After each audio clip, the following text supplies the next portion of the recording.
I'm someone who keeps talking about being in the present, and it's not something that I keep saying. It's something that I truly believe in. And I feel it's always important to be in the present, focus in the present, because what I'm doing in the present will have an impact on the future. And you have to be slightly ahead, you have to be slightly out of the box, but at the same time, keeping it simple is something that is the key. Keep it simple, but at the same time, look to improve. And that's what is something that's very important. Not to throw in the towel till the result is there. Often, what we have seen in our sport also, often it happens that, a few runs are needed, the wicket is looked for the next one. But what's important is still give in your best and still try to win the game from that position. And you can still get a lot of positives out of it. You think that slowly, okay, you are on track and you are started to achieve what you really wanted to achieve. But again, next stage becomes part of the process, because once you are at the top, there are people who want to catch up. They want, like, everybody wants to be at that top slot. So it's always a process, and you always have to keep improving yourself.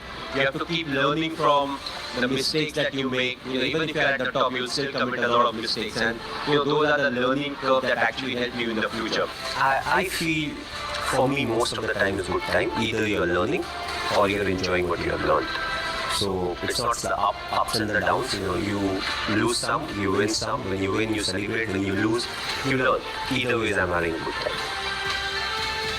It's the result that puts pressure on us.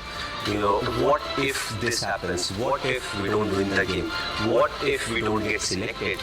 But again, worry about the controllables. And whatever the controllables are, we take care of it. We'll get the desired result. If we don't get the desired result, we'll improve. We'll change our plans, we'll execute better, and we'll get a chance to prove ourselves again. So, that's what it is. Thinking about the result never gives you result. Yes, you may have a target in mind, but what is more important is to take care of the small steps in life. What needs to be done, what I am supposed to do, what extra I can do, and that will help us achieve the target. That's what makes you more and more successful in life, when you go through the ups and the downs at the same time. I think I am as each and every individual is. We all feel the frustration, we all feel the irritation when things are not going our way. But what is important is, does frustration lead to anything that is good for the team? At that point of time, what I am thinking is what needs to be done. I would say that, I feel equally frustrated. I also feel angry at times.